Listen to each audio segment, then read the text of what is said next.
8-10 minutos en el territorio continental ecuatoriano, buscando la verdad en la revista de Opinión Democracia. Queremos abrir un espacio para debatir sobre lo que debiera ser, es parte del deber ser de la Asamblea Nacional, luego de la última experiencia con una asamblea mediocre, hay que decirlo, que no dio respuestas a los acuciantes problemas del país. Y ahí podemos mencionar muchísimos. ¿Qué hicieron con la ley de gestión de riesgos? Está pendiente, cuando ya el fenómeno del Niño se viene. ¿Qué hicieron con una reforma al Seguro Social ecuatoriano? ¿Qué hicieron con la reforma laboral? Para citar al azar unos casos. Deudas que han estado pendientes. ¿Cómo retomar el papel de la Asamblea Nacional? Porque es fundamental una función legislativa en el peso y contrapeso en un sistema democrático, pero que debiera aportar a la solución de los problemas. Quiero dar la bienvenida a los candidatos a la Asamblea Nacional: Giovanni Atariguana por Unidad Popular, aquí en el sur de Quito, y el doctor Javier Orti, él es candidato por Centro Norte del Movimiento Avanza. ¿Cómo se proyecta en una campaña que se ha señalado express, rápida, debido a las elecciones en condiciones atípicas por la disolución de la Asamblea Nacional? ¿Cómo mire ese panorama y cuáles son las propuestas concretas para actuar desde la Asamblea Nacional? Muy buen día, Giovanni Atariguana. Muy buenos días, Miguel. Un fuerte abrazo, un saludo también a Javier, a quienes nos escuchan en Radio Democracia en EXA. Bueno, nosotros como Unidad Popular hemos asumido un proyecto unitario en lo que se denomina Claro que se puede, bajo el binomio de Yacu Pérez-Huartambel. Creemos que este año y medio que habrá un nuevo presidente y una nueva asamblea, sin embargo, es un tema fundamental, porque los problemas de la gente, Miguel, no esperan al 2025. Ni el hambre, ni la inseguridad, ni la falta de empleo, tampoco el tema de la falta de medicinas en la salud ecuatoriana. Y por eso hemos asumido el desafío, en mi caso, de representar a los quiteños y quiteñas del centro sur de la capital. Un distrito el más grande y el más populoso de la ciudad. Estamos hablando de cerca de 800,000 votantes. Un sur que ha sido históricamente abandonado y cuya voz vamos a llevar al Parlamento Nacional. Por supuesto, nuestra visión como asambleístas en este caso va a ser no de oposición, sino de gobierno, Miguel, porque estamos seguros que Yacu Pérez va a estar en la segunda vuelta y será el próximo presidente de los ecuatorianos. ¿Qué nos hemos planteado con Yacu, Miguel? Resolver lo urgente. Obviamente hay que sembrar el camino para cambios estructurales, pero lo urgente en el caso de la población es el tema de seguridad, el tema de empleo, el tema de salud y el tema de educación. En ese ámbito tenemos mucho que hacer en la legislatura. Primero, Yacu Pérez se posesionará seguramente a fines del mes de octubre y tendrá que enviar la proforma presupuestaria del año 2024. Aquí debe haber el primer timonazo que nos corresponde al Ejecutivo en la propuesta y a los asambleístas aprobarla. ¿Cuál va a ser la prioridad de las finanzas públicas? ¿Va a seguir siendo, aumentar la reserva monetaria? ¿Va a seguir siendo, entre comillas, cumplir los dictados del Fondo Monetario? ¿O va a ser priorizar las necesidades urgentes de la gente? Por ejemplo, el fenómeno del Niño, el tema de colocar fondos para combatir la inseguridad, el tema de la reactivación productiva. Entonces será una primera tarea. Una segunda, por supuesto, tendrá que ver en el ámbito de la fiscalización. Nosotros nos comprometemos en la lucha contra la corrupción, tanto la actual corrupción, un gobierno que termina muy mal, repudiado por la mayoría de la población y que a última hora quiere hacer una serie de travesuras precisamente en los sectores estratégicos. Vamos a fiscalizar todas las concesiones de última hora en el ámbito petrolero, en el ámbito de las hidroeléctricas y, por supuesto, en el tema de la telefonía. ¿Y cuáles son esas travesuras que quiere hacer el gobierno? Bueno, ahí, violando la Constitución, nos están planteando un fideicomiso donde se consagra en los hechos la privatización del sistema de distribución eléctrica, por ejemplo. El tema de mantener en el sector privado el OCP, que debería volver a manos estatales en enero del próximo año. El concesionar varios campos petroleros, incluido el campo petrolero Sacha, entre otras cosas. Pero adicionalmente vamos a plantear... Lo del campo Sacha lo hizo el gobierno de Correa. Efectivamente, pero ahora quieren, Santos Albite ha anunciado precisamente una nueva concesión. Cuando ahora Petroecuador lo está manejando, estamos hablando de que se ha llegado a producciones extraordinarias. En todo caso, se trata de fiscalizar el tema. Y obviamente en el ámbito legislativo habrá varias urgencias. Por ejemplo, el tema de ubicar la ley de seguridad social. Vamos a ver, el día de hoy entiendo que Augusto de la Torre va a presentar la propuesta a nombre del gobierno, que es la vieja receta neoliberal: aumentar los años de jubilación, los años de aporte. Hoy se habla de 35 años, y no se pone asunto en lo fundamental en el IES, el tema del pago de la deuda histórica que tiene el Estado ecuatoriano con la seguridad social, la necesidad de eliminar la corrupción del instituto y devolverle a los afiliados, que somos los auténticos dueños del IES, efectivamente la toma de decisiones, para ponerle un ejemplo.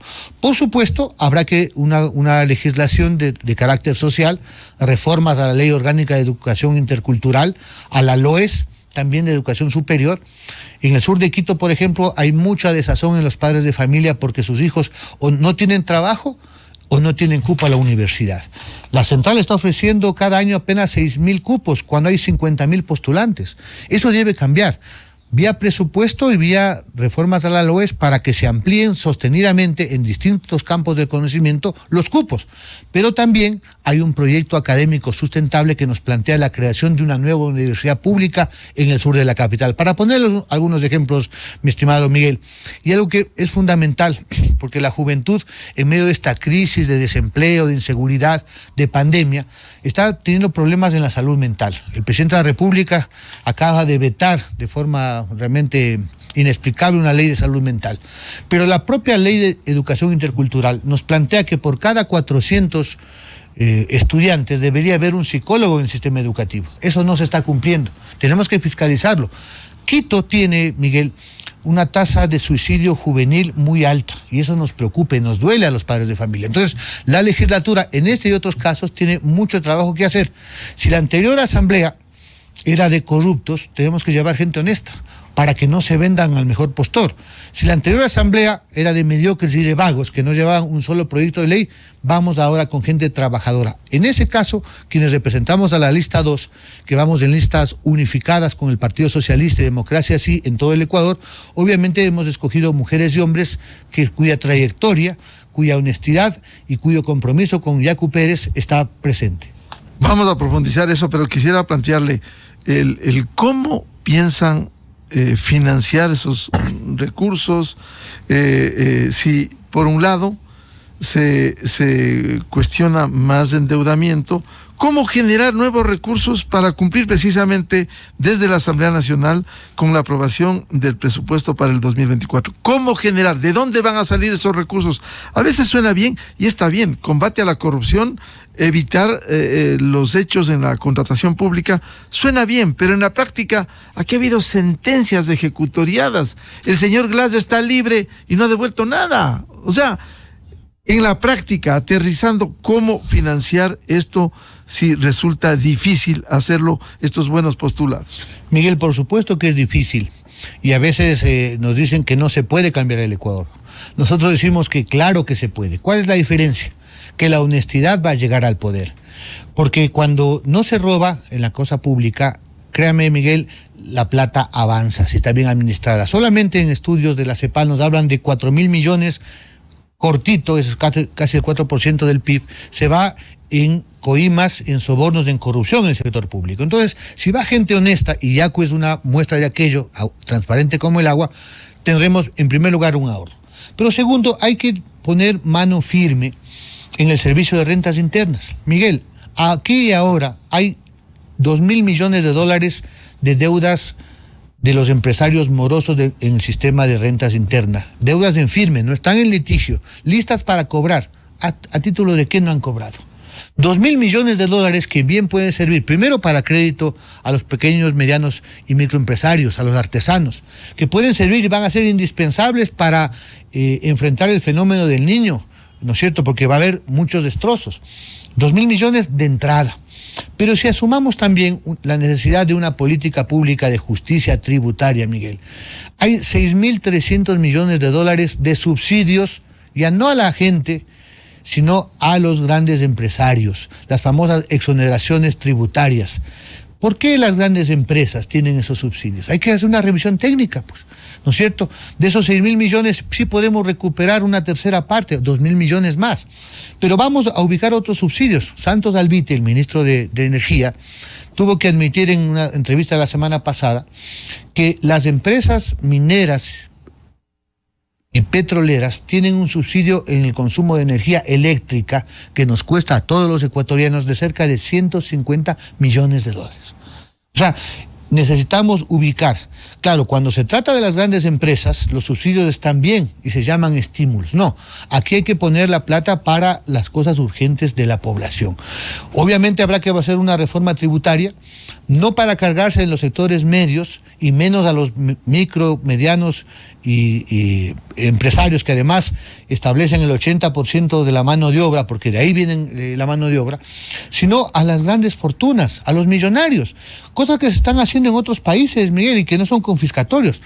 Al menos el 1% a los 200 o 400 millonarios de este país sobre el patrimonio nos daría al año cerca de 1.000 millones de dólares, con lo cual podríamos comenzar a resolver los problemas de la gente. Muy buen día, saludamos a Javier Orti, candidato a la Asamblea por Centro Norte del Movimiento Avanza. ¿Cuáles son los planes que permitan viabilizar concretamente la contribución a la solución de los problemas de la Asamblea Nacional? Concretamente, y decir cómo responder a los cómo y no a los qué se promete en una campaña. Buen día. Muy buenos días, estimado Miguel. Un saludo también especial a mi querido Giovanni. Bueno, en realidad este reto que acabamos de asumir es de mucha responsabilidad. Aquí hay una palabra clave, estimado Miguel. ¿Cuál va a ser la actitud que tomemos los nuevos asambleístas una vez que entremos a la primera magistratura? Y este es el tema de generar la gobernabilidad. Porque ese fue el gran inconveniente que tuvo Guillermo Lasso a la hora de enfrentar una relación ejecutivo-legislativa que lastimosamente no le generó gobernabilidad y no le generó tampoco posibilidades o márgenes de maniobra para ejecutar su plan de trabajo.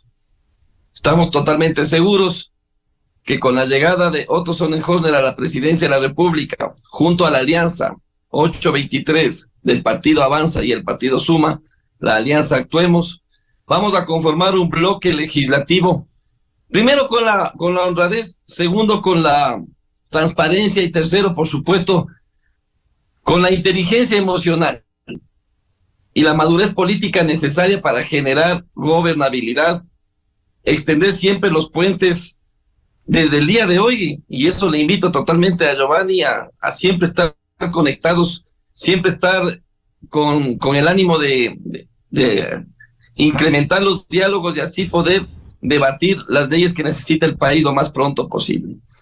Estimado Miguel, usted mismo lo ha dicho, no hay que inventarse el agua tibia, apenas es una asamblea de año y medio. Debemos tomar en cuenta lo que hizo la anterior asamblea. Nosotros vamos a entrar recién a culminar el periodo de la actual Asamblea Nacional, la cual en julio del año pasado firmó una agenda parlamentaria. Firmó una agenda parlamentaria con varios puntos prioritarios para el país. Uno de esos, dentro del eje de derechos humanos, derechos de la naturaleza y del territorio, está la ley de descentralización de la gestión de riesgos. Una ley fundamental que le otorga herramientas a los GATS tanto provinciales como a los GATS locales, parroquiales y las alcaldías, cómo enfrentar de mejor manera lo que se viene inminentemente, que es el fenómeno del Niño. Está para segundo debate también la ley de reforma de la ley de seguridad social, está para segundo debate la ley de desarrollo fronterizo, la ley reformatoria al Código Civil de también el tema de la protección animal. Es decir, si bien es cierto, la anterior asamblea, que tuvo uno de los índices de credibilidad más fuertes en la historia democrática del Ecuador, hay que retomar lo que ya se ha hecho y no podemos perder el tiempo. La anterior asamblea tuvo una ejecución del 69% de esta agenda parlamentaria. Y si hay leyes que tenemos que entrar a aprobar en segundo debate, hay que hacerlo, hay que priorizarlas y hay que hacerlo inmediatamente. Una vez que pasemos esta etapa, por supuesto tenemos que enfrentar junto con el presidente de la República las leyes o paquetes de reformas necesarias para enfrentar el tema de seguridad. Dentro del plan de gobierno de Otto Sonnenhorner hemos identificado que es urgente y necesario el control permanente de las cárceles del país, las cuales en la actualidad son el foco, la universidad, el foco y el centro de operaciones de todas las bandas criminales y delictivas. Para eso hay que hacer reformas legales. Tenemos que leer y profundizar las reformas dentro del Código Orgánico Integral Penal que permitan, por supuesto, que las fuerzas del orden intervengan dentro de las cárceles. Necesitamos también reformar el reglamento de rehabilitación social. Es decir, crear un modelo de gestión de la rehabilitación social mucho más sostenible, lleno de tecnología y, por supuesto, con otro tipo de funcionamiento dentro de las cárceles para así enfrentar el tema de la inseguridad dentro de varios ítems, ¿no? Y también desde nuestro punto de vista, si bien es cierto, yo creo que no va a haber mayor tiempo, porque entraremos inmediatamente a elecciones 2025, yo sí creo que debemos entrar a una reforma política profunda, estimado Miguel. Hay que entender que una de las principales causas de la desestabilización, del pésimo manejo de la Asamblea Nacional, es el debilitamiento del sistema de partidos políticos, la crisis de representación política. Por lo tanto, es necesario entrar a una reforma política profunda en donde fortalezcamos el sistema de partidos políticos, en donde evitemos a los asambleístas camiseteros, a los asambleístas independientes que enseguida se ponen a la venta de los gobiernos de turno. Es decir, ¿por qué no? Si es que tenemos el tiempo suficiente en este año y medio, crear las bases fundamentales en el Código de Democracia para tener una Asamblea Nacional mucho más eficiente y productiva a partir del 2025. Javier, siendo prácticos, la reforma política que es necesaria, una reforma estructural necesaria, profunda, sin embargo, siendo prácticos, habrá elecciones presidenciales y legislativas febrero 2025. De acuerdo con la ley electoral, Código de la Democracia, no se puede hacer reformas un año antes, es decir, febrero 2024. Si la Asamblea se posesiona octubre o noviembre, le va a quedar cortísimo plazo para hacer una reforma que es necesaria, pero en la práctica resulta generar una falsa expectativa siendo necesaria, pero va a faltar tiempo. Sí, por eso decía, el tema del tiempo es nuestro principal enemigo en la actualidad, pero sí hay que dejar sentado el tema urgente de una reforma política, porque no puede ser posible que para el 2025 tengamos una Asamblea Nacional con todos esos problemas, de esas distorsiones que realmente afectan sobre todo a la relación ejecutivo-legislativa y afectan a la democracia. Pero se va a poner sobre el tapete.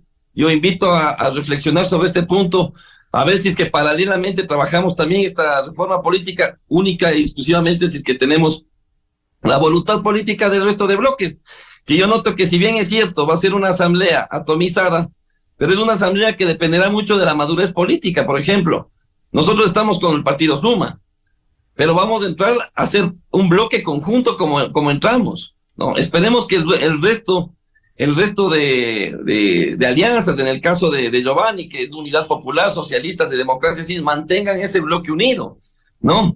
Entonces, la atomización en la Asamblea Nacional que crea esta poca gobernabilidad dependerá mucho de la voluntad y de la madurez política de las organizaciones políticas de mantener firme esos bloques legislativos y así poder enfrentar lo que se viene en este año y medio tan corto para poder legislar. Recordemos que el hacer nuevas leyes implica alrededor de 8 a 10 meses, ¿no? Entonces va a ser muy complejo el poder aplicar nuevas leyes. Y en el tema de fiscalización concuerdo totalmente con Giovanni, hay que estar atentos a lo que termine de hacer este gobierno en estos 6 meses. Sobre todo las últimas acciones que pretendan hacer en los sectores estratégicos, en los sectores de la salud, en los sectores de la educación. Hay que estar totalmente listos para entrar a una fiscalización contundente, por supuesto, y que la ciudadanía vea que esta nueva asamblea es la excepción de la calidad de asambleístas que hemos tenido los últimos periodos. Claro, lo que hay que decir, el ciudadano común, ver para creer lo que se promete en una campaña.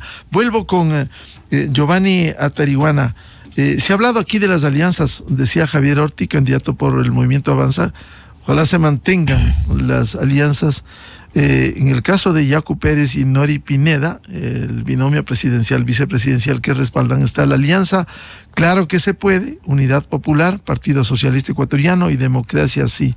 Pero no resulta una vergüenza estar aliados con el señor Virgilio Saquicela, que este fin de semana el CNE ratificó esa candidatura con la oposición del Partido Socialista, con el que están ustedes aliados. Precisamente, Miguel, usted lo ha dicho, con la oposición del Partido Socialista. Son los bemoles de la política, pero diría que la alianza, claro que se puede, es una alianza donde se confluyen las fuerzas democráticas de izquierda, los partidos que usted ha citado, Democracia Sí, Somos Agua de Yacu Pérez, del Partido Socialista, y mi partido de la Unidad Popular. Pero vamos más allá, Miguel. Hay sectores organizados de los trabajadores, de los maestros, de los campesinos, también sectores ecologistas, feministas, que no solamente están aportando con sus ideas, con la propuesta programática, con la campaña, sino encabezan muchas de las listas. Le comento, por ejemplo, que en el caso del actual presidente de la Cámara de la Pequeña y Mediana Industria de Pichincha, Francisco Vergara, es parte de la lista nacional de Yacu Pérez, para mostrar que esta es una minga que llamamos a los distintos sectores que con honestidad, con capacidad, queremos un Ecuador diferente. La propia vicepresidenta, Nori Pineda, responde precisamente a ese, digamos, millones de ecuatorianos que no tienen partido, pero que quieren mojarse el poncho para cambiar el país. ¿Quién es Nori Pineda? Es primero una montuvia nacida en Yaguachi, con origen popular, pero sobre todo es una académica que durante toda su vida se ha formado en el tema de la educación. Tiene varios doctorados, PhD, es vicerrectora de una universidad muy prestigiosa privada de Guayaquil, y que es una muestra que ha tomado la decisión, no solamente por mujer, no solamente por costeña, sino como ecuatoriana, de complementar este binomio de Yacu Pérez. Entonces, en general, nosotros buscamos que este proyecto de resolver lo urgente aquí y ahora nos incorpore en una minga. Está bien, nosotros decimos en la ciudad es un acuerdo nacional, donde caben todos los sectores que queremos al Ecuador, los sectores populares, los sectores empresariales que pagan impuestos, que respetan los derechos laborales, y Yacu dice, vamos a hacer una minga. Por ejemplo, en el tema de seguridad, Miguel, la seguridad implica efectivamente que el nuevo gobierno tome medidas urgentes, que van desde el tema de fortalecer la fuerza pública, que tenga, digamos, sin negociados los suficientes elementos, chalecos, patrulleros, combustible para patrullar, que los UPC estén ubicados, y eso implica el esfuerzo también de los gobiernos autónomos descentralizados, de la organización barrial, del sector privado y por supuesto del gobierno central. Pero se requiere un liderazgo. O sea, no podemos combatir ni a la delincuencia común, menos al crimen organizado, si en la conducción del Estado hay gente vinculada con la mafia. No podemos, digamos, enfrentar la delincuencia si todavía existe la duda de narcogenerales. Entonces, son elementos fuertes que el nuevo gobierno, y Yacu lo ha dicho, con firmeza lo va a ubicar. Pero al mismo tiempo, Miguel, con mano firme contra la delincuencia, es necesario invertir en lo social, en las causas de la delincuencia. 200,000 niños jóvenes abandonaron la escuela pública en estos años. Estos son el caldo de cultivo para que, digamos, son víctimas y son reclutados por el microtráfico primero y luego por las bandas. Entonces, ¿qué es lo que le corresponde a un gobierno, digamos, responsable? Invertir en educación, darles alternativa, buscar que se reincorporen al sistema educativo.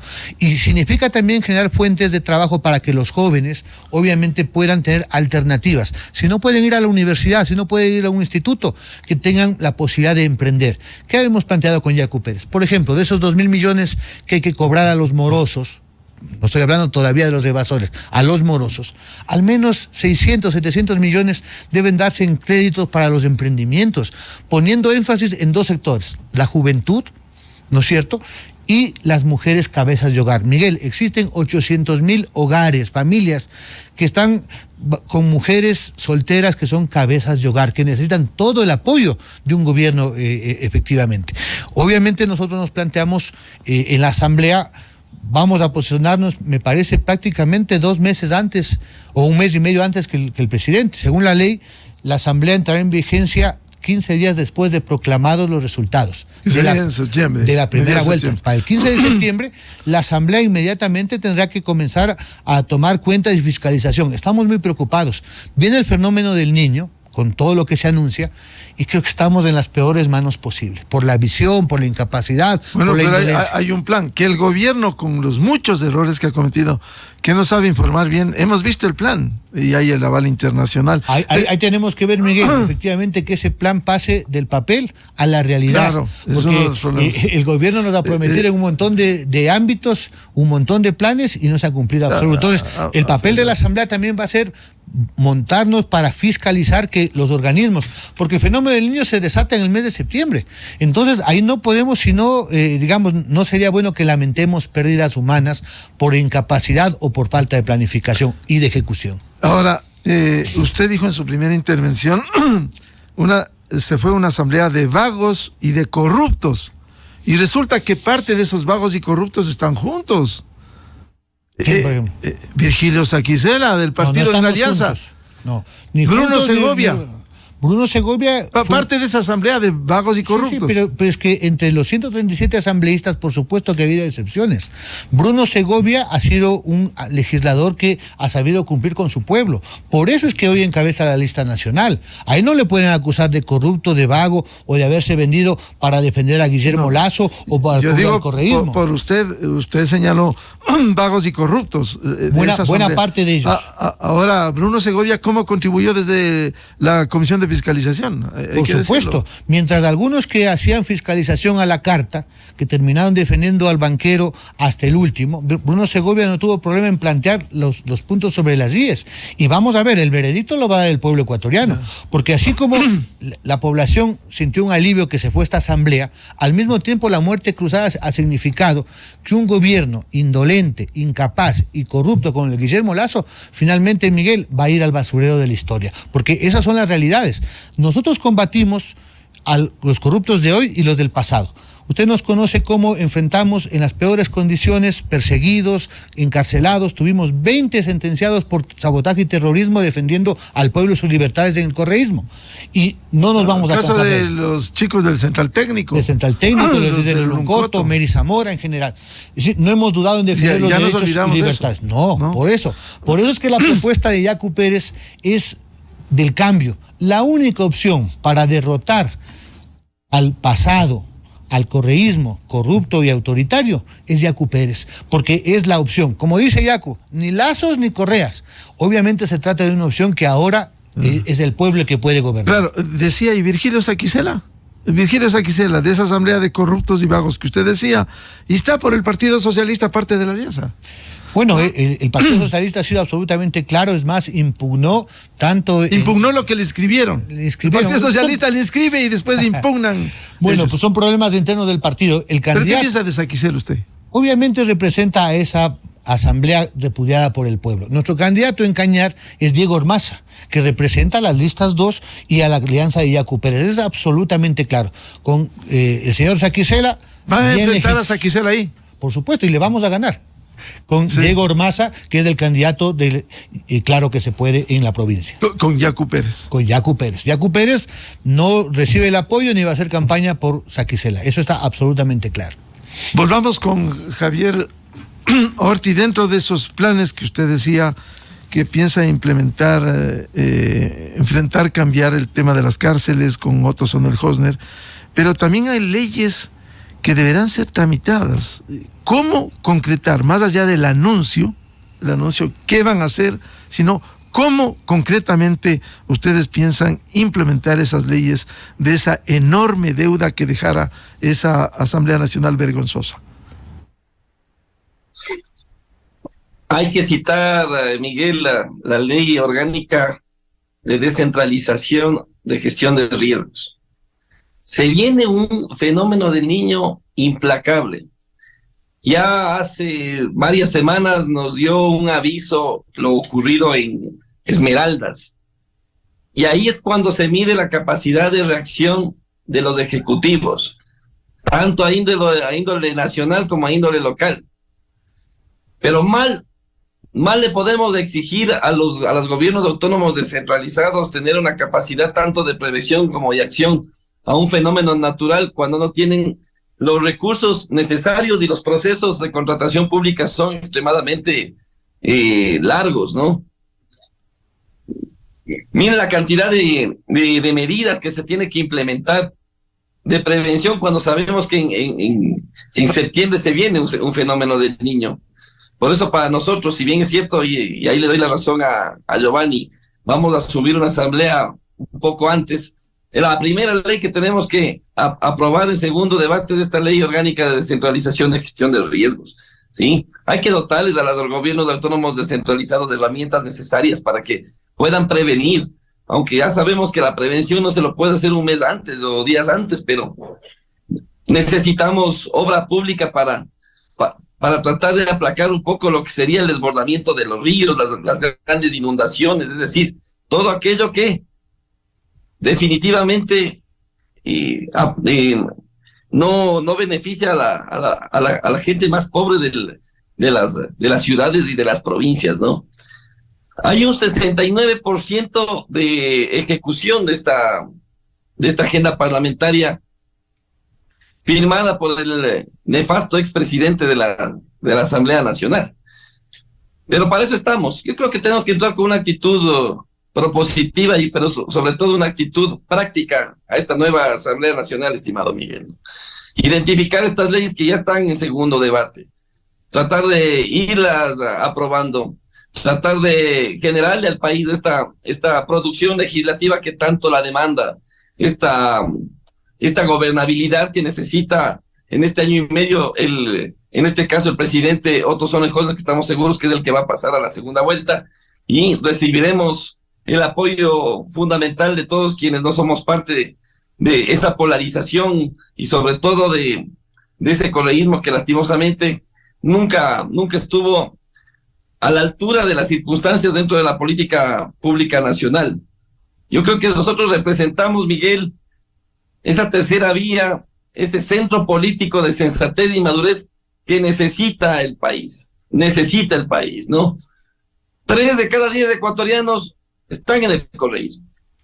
El otro 3 de cada 10 ecuatorianos están en el anticorreísmo. ¿Y qué hacemos los 4 restantes? Nosotros hemos conformado una alianza que va desde el centro izquierda con Avanza hasta el centro derecha con Suma. Y tenemos que plantearle al país soluciones prácticas, urgentes, avanzar hacia adelante y sacar adelante con un candidato presidencial que consideramos tiene la preparación académica, la experiencia en el manejo de lo público y sobre todo la inteligencia emocional necesaria para no irse a los extremos y darle solución a este país. Ya dejemos de mirar el pasado, habrá que rescatar algo de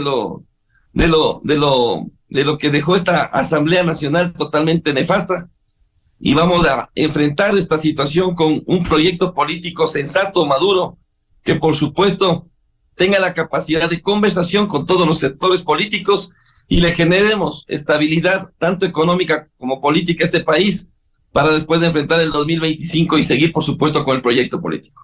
Ustedes son partidarios de aprobar una de las primeras leyes en la nueva asamblea, la que está pendiente, una de tantas leyes que quedó esta Asamblea Nacional, como la de gestión de riesgos. Es la primera ley que yo pienso que tenemos que aprobar inmediatamente. No hay tiempo que perder. Y necesitamos dotar de herramientas fundamentales a los gobiernos seccionales para enfrentar este fenómeno del Niño o cualquier fenómeno natural que se pueda venir. Hay que ser prácticos. No se trata de engañarle al pueblo ecuatoriano con propuestas que en año y medio poco o nada podríamos ejecutar. Entremos a lo que tenemos que entrar, a legislar, a producir, a mejorar los índices de producción legislativa que lastimosamente dejó la anterior Asamblea Nacional, a hacerle entender que, como dice Giovanni, aquí no habemos ni asambleístas vagos ni asambleístas corruptos. Aquí vamos a entrar asambleístas, trabajadores con experiencia, con preparación y sobre todo con la madurez necesaria de aprobar lo urgente y necesario en lo más oportuno del tiempo, este corto tiempo que nos va a tocar asumir. Claro, habrá que demostrar en la práctica y en las acciones lo que se hace en el recinto legislativo. Vuelvo con Giovanni Atarihuana. ¿Cuáles debieran ser las primeras leyes en materia de legislación, además de la fiscalización que les compete a ustedes, que debiera aprobar? La ley de gestión de riesgos está pendiente, ya viene el niño, es herencia de esa asamblea que usted bien decía, de corruptos y vagos. Seguramente es una de las leyes más urgentes que hay que dar trámite, pero al mismo tiempo la legislación va de mano de la fiscalización, Miguel. Usted recuerde, y es lamentable para el pueblo ecuatoriano, que en las tragedias tan grandes como el terremoto de Manabí y Esmeraldas, y luego en la pandemia, quienes estaban al frente del Estado no tuvieron escrúpulos en hacer de la tragedia negocio. Y vimos efectivamente cómo los fondos de la reconstrucción de Manabí y Esmeralda simplemente se evaporaron. Vimos en medio de la pandemia cómo el Ejecutivo y algunos asambleístas, que incluso ahora aspiran a continuar en el tema, se feriaron negociados con las mascarillas, con los hospitales, mientras la gente se moría en Guayaquil. Eso no puede volver a ocurrir en este fenómeno del Niño. Ojalá no sea tan grave como se anuncia, pero hay que prepararse tanto para pedir cuáles son los planes que deje el gobierno, cómo se están ejecutando y cómo de manera inmediata no vaya a aparecer los avivatos que a título de la emergencia efectivamente no resuelven los temas de la producción, de los albergues, etcétera, y hacen negocio. Ojo, nos ha mostrado el terremoto y la pandemia, que hay gente totalmente inescrupulosa. Entonces la Asamblea tiene mucho que hacer en ese plano. Vamos a ubicar, por supuesto, de manera urgente el tema de la Ley de Seguridad Social, mi estimado Miguel. Obviamente se trata de que el IES no esté en venta, el IES debe defenderse. El presidente Yacu Pérez, en los compromisos que ha planteado ahora con los afiliados, es en primer lugar poner un cronograma de pagos, reconociendo lo que es la deuda histórica, tanto por el 40% de aporte a la pensión jubilar. Usted recuerda, Correa durante 4 años le perjudicó al IES, por tanto al Fondo de Pensiones, con cerca de 5.000 millones. Eso ha causado un desbalance. La mal llamada Ley de Justicia Laboral, que suspendió el pago del 40%. Pero adicionalmente, ni el gobierno de Moreno ni el de Lasso han cumplido el tema del 40% que la Corte devolvió a los afiliados. Pero hay que establecer un cronograma de pago. Hay que también desde la legislatura... Bueno, en el presupuesto está el pago del 40% y se ha venido pagando y le han reconocido las autoridades. Pero incompleto, Miguel. Ninguno de estos ha planteado de forma integral. Pero adicionalmente, todos los gobiernos de Correa para acá en el tema de la deuda de salud con el IES para la atención de los jubilados y las enfermedades catastróficas, ahora resulta que no hay auditoría, que no saben valorar cuánto mismo es. ¿Por qué? Hay un hueco enorme allí. ¿Pero por qué? Porque no hacen la auditoría. Entonces la Asamblea tiene que mojarse el poncho en el tema de fiscalización y por supuesto ubicar de forma urgente una reforma que permita la sostenibilidad. Quienes estamos camino a la jubilación, ahora en la propuesta que hace el señor Augusto de la Torre, nos plantean 35 años de cotización. Nos plantean que para tener el 100% de la pensión jubilar, la gente se jubila a los 70 años. Usted ha visto lo que ha pasado en Francia, cómo, ¿no es cierto?, la gente se ha levantado. 2 años, 62 años. Bueno, aquí sería 65. 60 de edad que se mantiene y 35 de... Pero para tener el 100% nos dicen... Claro. 70 años. Entonces, efectivamente, son elementos que no hay que... Estas son medidas estructurales. Pero que te tienen que... ¿Cómo financiar? Si llega Yacu Pérez, ¿de dónde va a sacar los recursos para cancelar? Efectivamente, deuda en materia de pensiones, deuda en materia de salud. ¿De dónde? O sea, lo importante es decir, aquí están estos recursos. Vamos, primero combatir la evasión de impuestos, 7.000 millones al año. Segundo, reforma tributaria para que no haya exoneraciones y subsidios a los grandes empresarios, 6.000 millones de dólares. Obviamente se trata de establecer también el tema de impuesto a las fortunas. No hablamos de los empresarios en general, porque ellos generan fuentes de trabajo. Hablamos de los millonarios, cuyo patrimonio, como pasa en Europa, como pasa en parte de América Latina, tiene que tener un principio que está en la Constitución. El que más tiene, más debe aportar. Porque la crisis, Miguel, no nos ha afectado a todos por igual. Mientras en el Ecuador hay 3 millones de personas que tienen apenas una comida al día, más de 7 millones están no tienen empleo pleno. Sin embargo, hay sectores que tienen extraordinarias ganancias y que además tienen subsidio. Es el caso de las empresas, digamos, eléctricas, de las empresas mineras y también del tema del petróleo y de la banca, Miguel. Tenemos que hacer una reingeniería para que la banca pública, para que la autoridad del presidente de la Junta Monetaria también nos plantee cómo bajamos las tasas de interés. O sea, no es sostenible para el microcrédito, para los emprendedores, tasas de interés que van entre 28 y 30%. O sea, ¿cómo reactivamos la economía?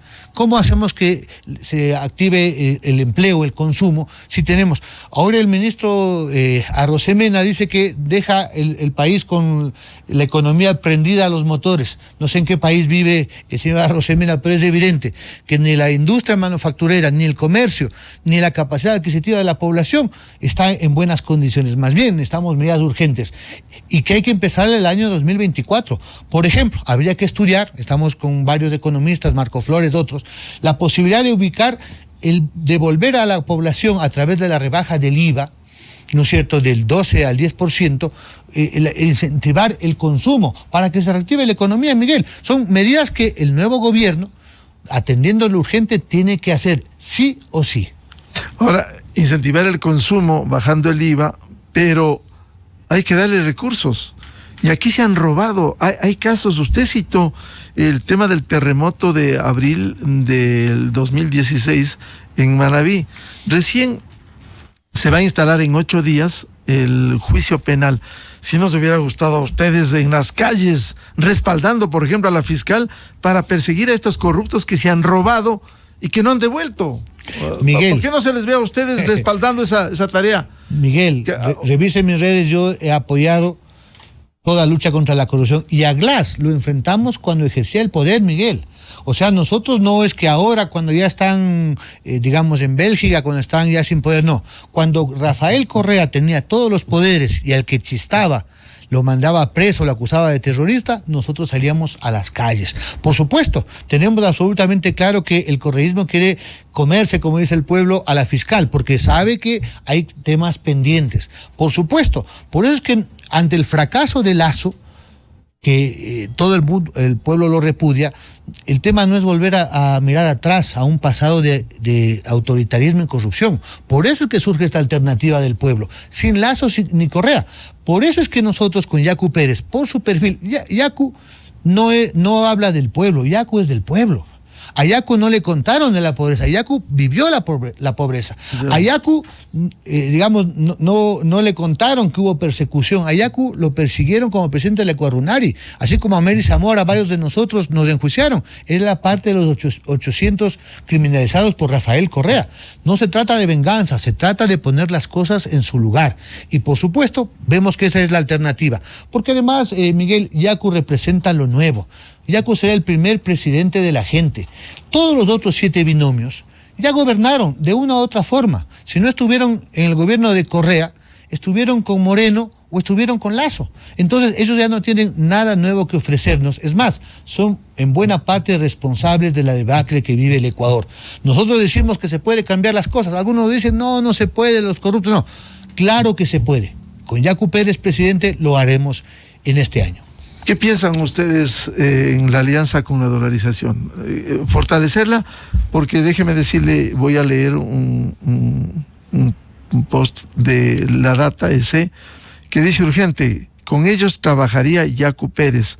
Alberto Acosta y Gustavo Larrea serían parte de su gabinete del gobierno en materia económica si llega a ser presidente de la República, manifestó el candidato a la presidencia Yacu Pérez. Pero Alberto Acosta Espinosa, por ejemplo, él es opuesto al tema de dolarización, fortalecer la dolarización cuando se habla. Yacu Pérez ha sido absolutamente claro. El nuevo gobierno, el gobierno del pueblo, va a fortalecer la dolarización. Pero para que eso ocurra, tenemos que, además de generar producción en el país, que es lo que no existe, tenemos que crear medidas y políticas públicas que permitan que las divisas lleguen, pues, Miguel.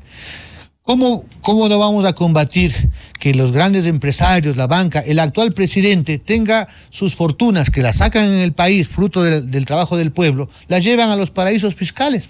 Así no se defiende la dolarización, las famosas cuentas offshore, ¿no es cierto?, que están en Estados Unidos, en Delaware en general. Hay que combatir eso. Más bien, Guillermo Lasso, con la complicidad de varios asambleístas, otras las cosas, aprobaron precisamente esa ley que permite en buena medida el blanqueo de los capitales y que se vayan. Entonces hay que fortalecer, hay que revisar, por ejemplo, el tema de cómo estimular y trabajar con esa inversión, o digamos, esas remesas que vienen del exterior. Miguel, somos un pueblo extraordinariamente trabajador.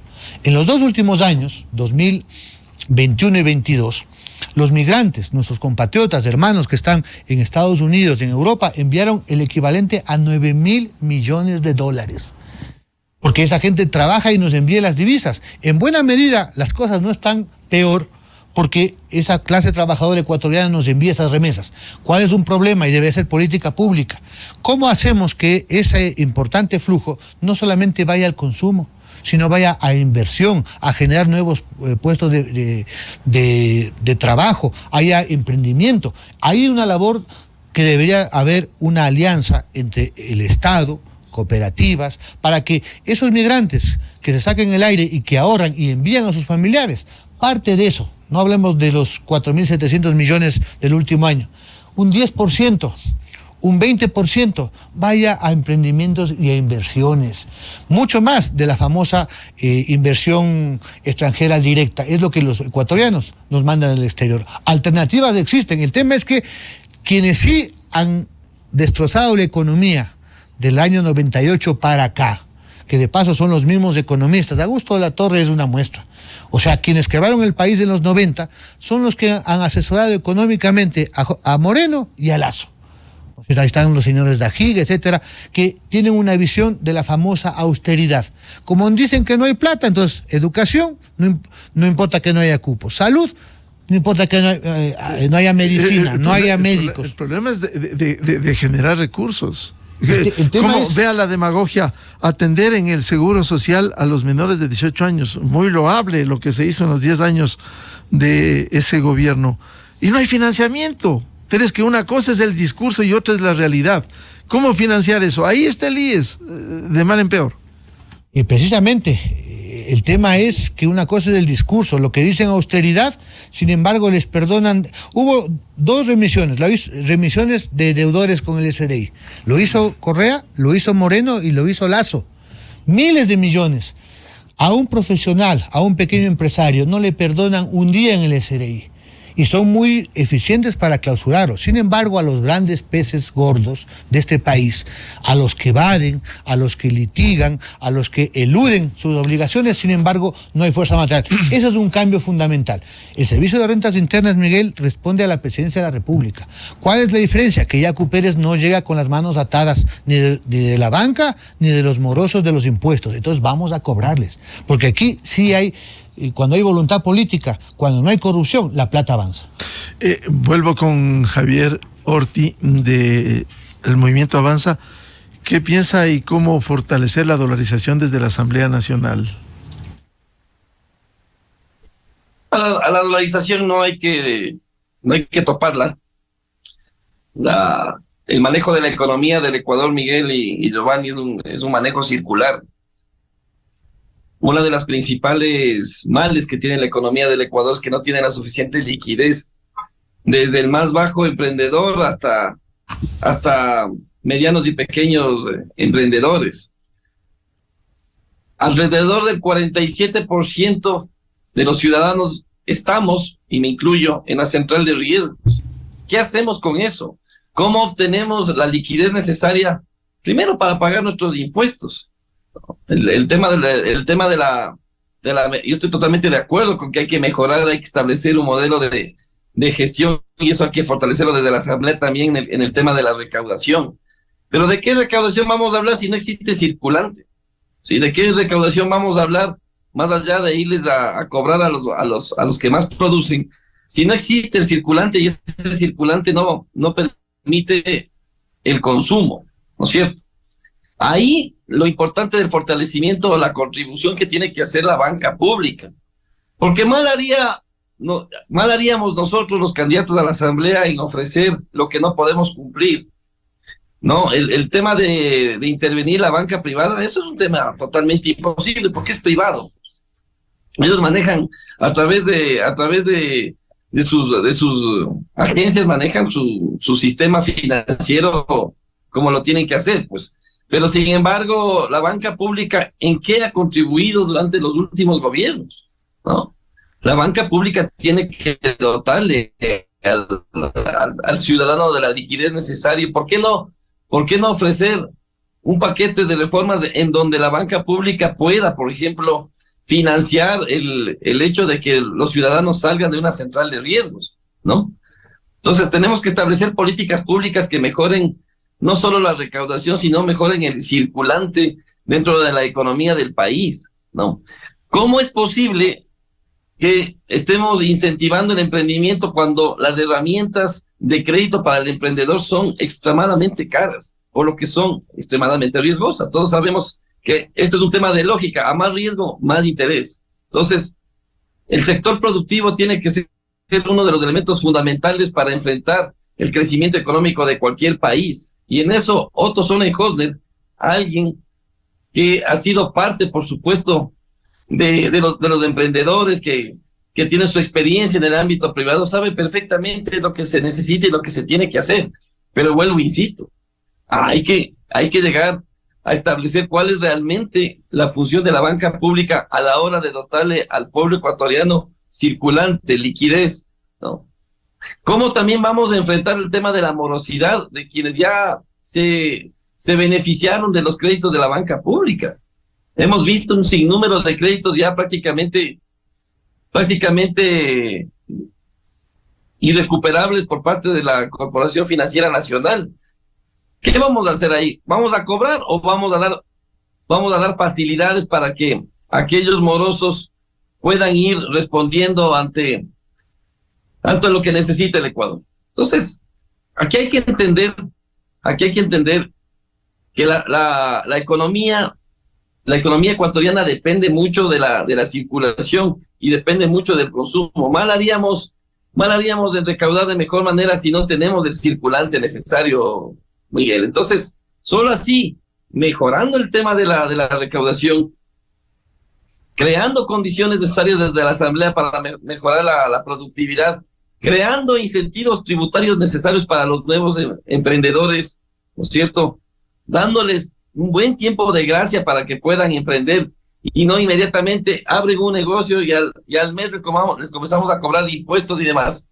Solo creando ese tema de incentivos podemos mejorar la recaudación y por ende poder financiar los temas de salud, de educación, los temas sociales, que es lo que necesita el país. Sí, entonces hay que darle un giro total al tema del manejo económico del país. Sí, yo creo que hay que llegar a un equilibrio. Esto no se trata tampoco de engrosar las grandes carteras de las reservas, pero sí también tenemos que invertir en inversión social. Es importante también cambiar el chip en el tema de los sistemas de educación. Hoy por hoy necesitamos crear también más emprendedores. También necesitamos meter dentro de los listados de temas educativos el cómo desde niños tienen que aprender a ser buenos financistas, es decir, desde niños deben saber de economía del hogar, de economía del país, de la economía de una ciudad, etcétera, etcétera. Entonces, hay maneras, pero vuelvo, insisto, tenemos año y medio, ¿no? Y a la política hay que verla no solo al corto plazo, hay que crear condiciones al mediano y largo plazo. En año y medio no vamos a solucionar, gane quien gane, no va a solucionar los problemas de este país.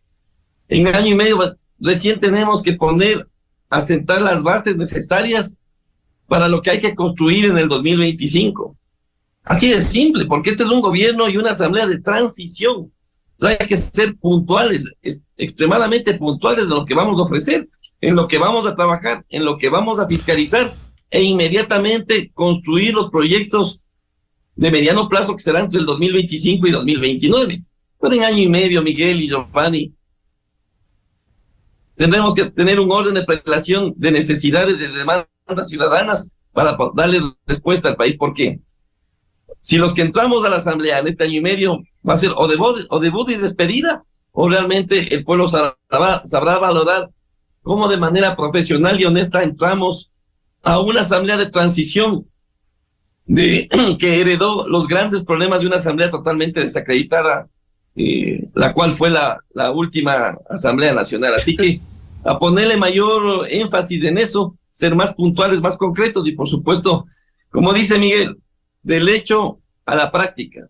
¿Qué es lo que necesitamos hacer urgentemente? ¿Qué es lo que tenemos que aprobar de manera inmediata? Y por supuesto, cómo tenemos que enfrentar la crisis que tiene el Ecuador. Claro, las soluciones prácticas y que despejen cómo implementar esos anuncios que por buenos que sean, hay que aterrizar en las soluciones prácticas. Los candidatos a la Asamblea Nacional, Giovanni Ateriguana por Unidad Popular y Javier Orti por el Movimiento Avanza, en la revista de opinión Democracia esta mañana. Muchas gracias. Bien. Gracias, Miguel. Gracias, Giovanni. Un fuerte abrazo. Muy buen día. Con esto cerramos la jornada de entrevistas y debates, la opinión diversa y libre en la revista de opinión Democracia. Les recomendamos ya bien en Exa FM el show de la papaya y les agradecemos a los miles de seguidores de la revista de opinión Democracia. Les deseamos un feliz lunes, feliz inicio de semana a todos. Muy buen día. Miguel Rivadeneira en la revista de opinión Democracia. Bienvenidos al microinformativo de la hora. La FAA informó que se habilitaron 6 viajes para transportar alimentos y medicinas desde Guayaquil hacia las Islas Encantadas.